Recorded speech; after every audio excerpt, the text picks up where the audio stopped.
Karong adlaw mao ang ikakawhaan og tulo nga Domingo sa ordinaryong panahon.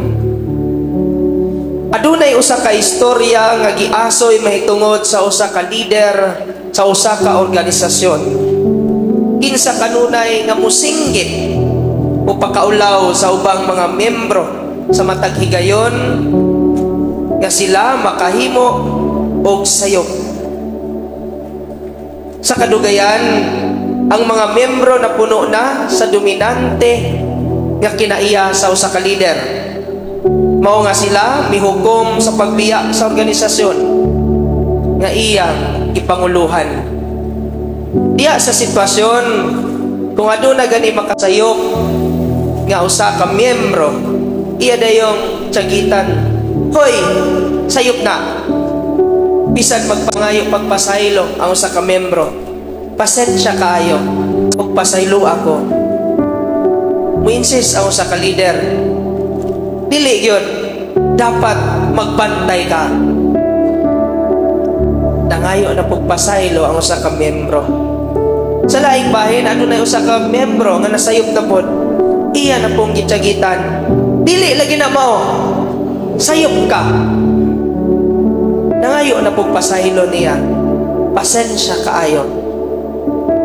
Iya iyang giingnan, pahawa diya, ayaw nagtiwasa.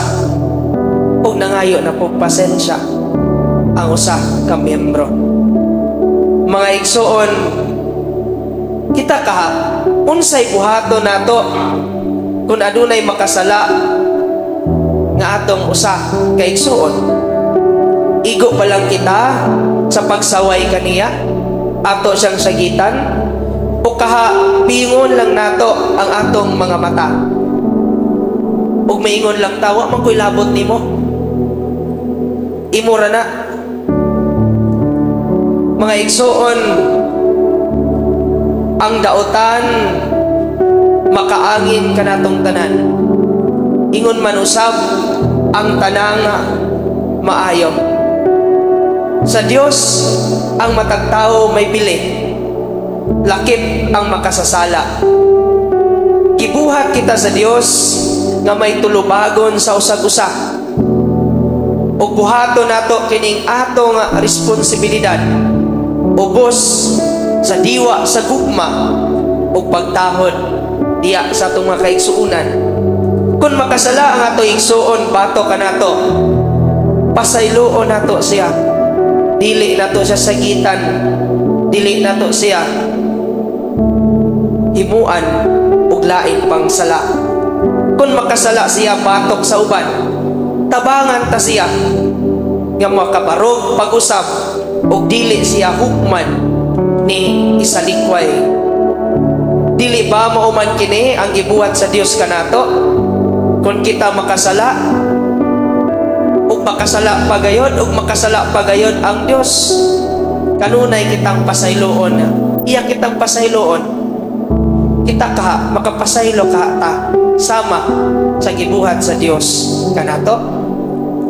Ang atong mga pagbasa karon nagpahinumdom kanato sa hiyas sa atong kinahanglan nga mahuptan ug makuitan sa pag-atubang sa kamatuoran sa sala.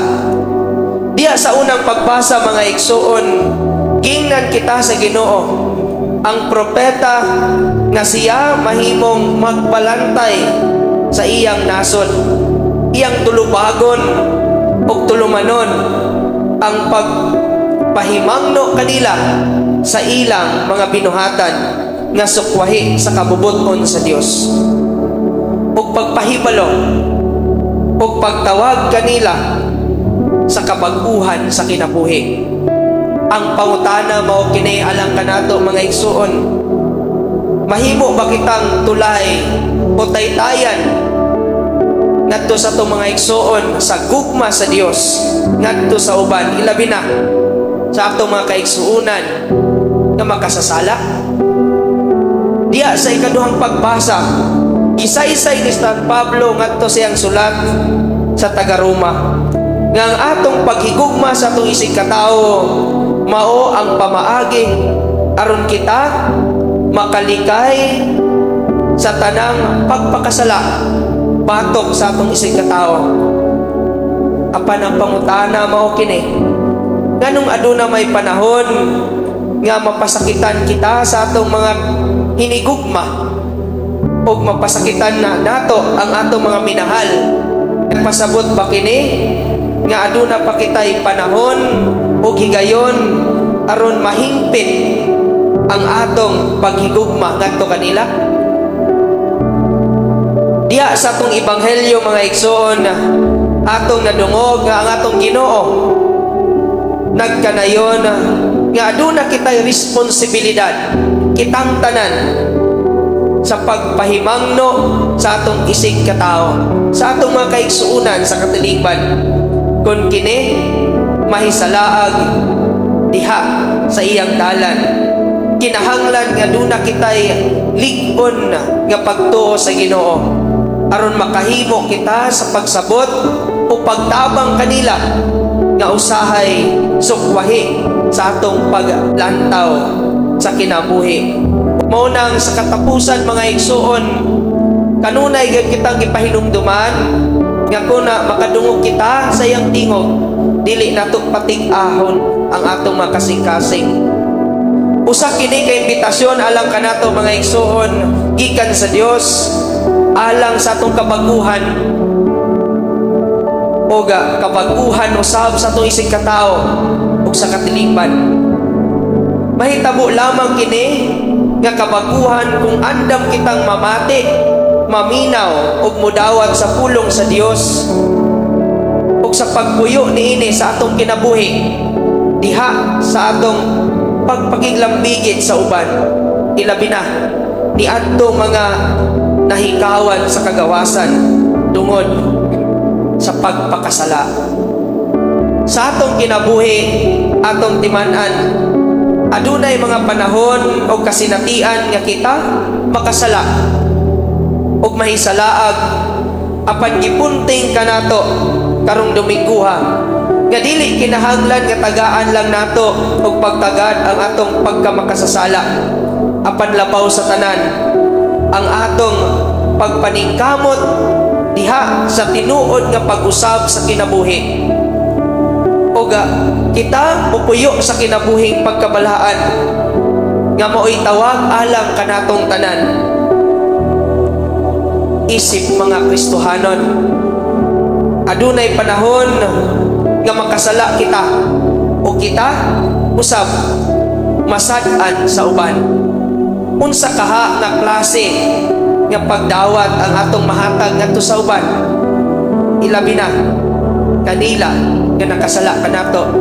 Unsa man ang atong attitude towards sa atong mga kaigsuonan nga nakasala kanato, ato ba dayon siyang ipanabi, ato ba dayon siyang ichismis, o mag-istoryahanay kamong duha aron paghusay diha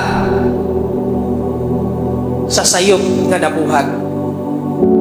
Hinaot nga sa atong pagpadayon sa atong pagtubag sa tawag sa Ginoo, makahimo kita mga igsuon sa pagtuman diha sa pag-ampo sa mahanamo nga nag-ingon pasaylua kami sa among mga sala, ingon nga nagapasaylo kami sa nakasala kanamo.